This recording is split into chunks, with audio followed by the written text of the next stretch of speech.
DC here, hi guys and gals. Well, hey, I hope you're all well. I'm getting over that. I don't know if it was a small grip or what that I had at Christmas. As those of you who've heard my croaky voice on that short Christmas hello, see that it was pretty much gone then. It's not completely back yet. I'm drinking tea right now. And it is the 31st of January. I'll probably make another video tomorrow, but yeah, it's been one of these weeks where there's been a lot going on in the sense of, little things, but just little things that keep you busy nonstop. There's weeks like that. I'm slowly really starting to wonder how I managed to do things before I was retired. But you know something? I do realize that depending on the type of job you have, you end up doing a certain amount of things in the office that well, take for example, if you're sitting in the office and you have to check out something quickly and you're not in I was going to say a horrible environment where they don't let you touch your computer for anything except for work stuff. Well, then you can quickly make a search for something private and it's done. I'm not saying spending the whole day doing private stuff, but I mean, you can do a few things, and there are stuff that you end up doing like that, um, which you do here instead. Like I realized that when I was at work, I would. It was part of my job basically to be informed, if I could put it that way. So I would read different newspapers for the scientific stuff or for work-related news. But while I was reading a newspaper, I didn't only read 100% work-related news. I mean, if I had the newspaper and I was going through it and there was an article I wanted to read, uh, I did. Or I would read different scientific journals. And it was really interesting, actually. I would end up doing a lot of literature, but general cultural things that way. And here it's different. I do. I've created a different rhythm, uh, but still, I realize that there's certain things that I was more up on when I was at work than I am now, and that's kind of annoys me in a way.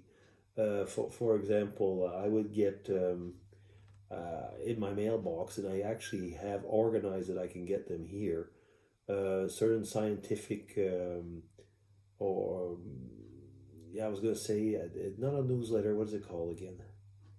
A news feed, anyway. That feeds into your mailbox. Well, over at work, for whatever reason, I was able to get it as a mail. And over here, it has to be a news feed. It's slightly different. I managed to organize that. But the visual aspect isn't quite the same. All that said is that at work, again, like I was saying before, if I was sitting at my office, at my desk, and I had, like a free quarter of an hour or something like that, well, I would go through those things. Uh, but I was sitting at the desk. It's not like I had any choice. I didn't. I had to sit at my desk. It was part of my job, so to say, at times.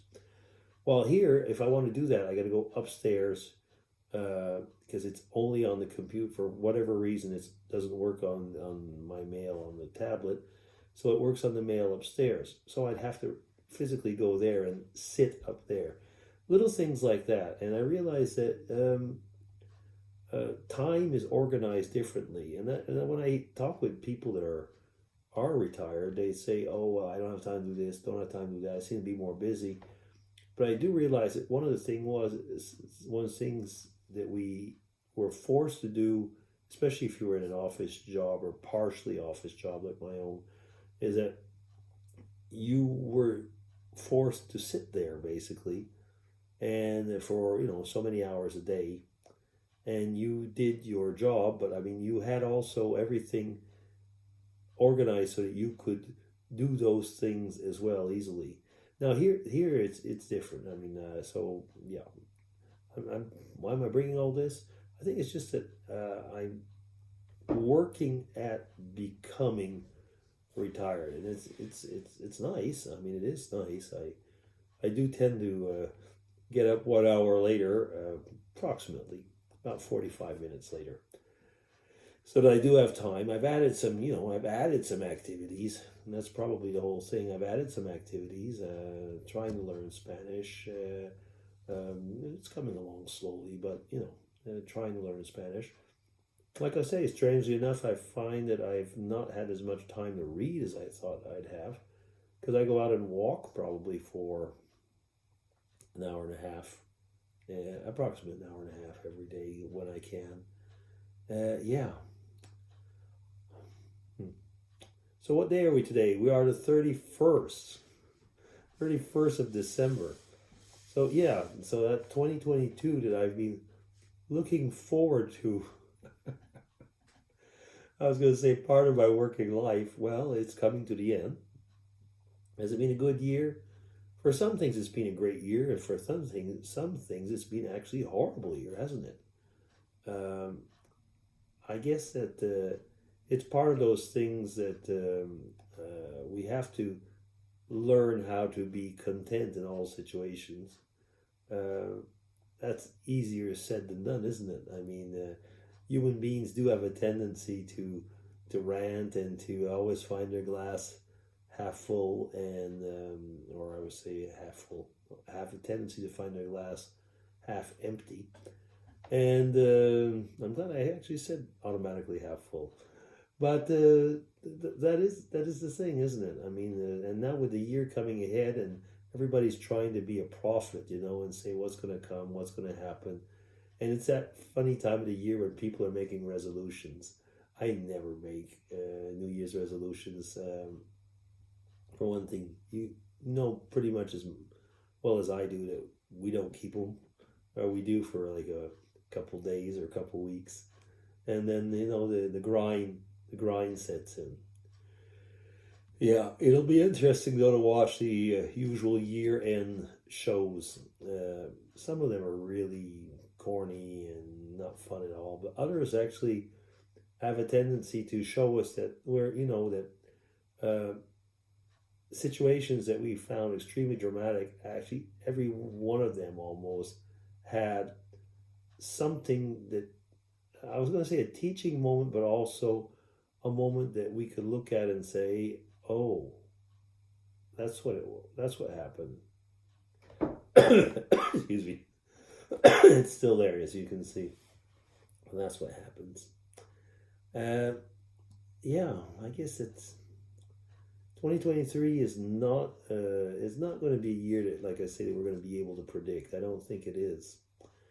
I already saw that 2022 brought things that I wasn't expecting, and I can already see that 2023 will be one of those years. Like, I mean, we're going to have to work hard to be able to get a new heating system installed. That sounds strange in a way. I mean, it's like you just call and have it done. Well, like now, because of all these so-called energy constraints and so on, well, we do have to get a certain type of heating system. Remember, I live in Switzerland, and just the company that we work with usually has at least 40 people, I wouldn't say ahead of us, but at the same time. And for example, heat pumps, well, there's not enough heat pumps to go around right now. There's not enough parts to build them, and so on and so on.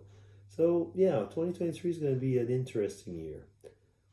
Interesting is a nice little euphemism, isn't it? Usually we use it for saying a hard year anyway. But I will get back to you anyway tomorrow. But if I don't, for whatever reason, I do hope that you do have a good happy New Year's Eve, and that it'll be time to be either with family or friends, or a good time just alone. I mean, I have certain friends that hate to be with people on New Year's Eve. They love to be alone and take time for themselves on that time. And I am up to 10 minutes, so I will stop. Take care, everybody. And once again, Happy New Year's Eve.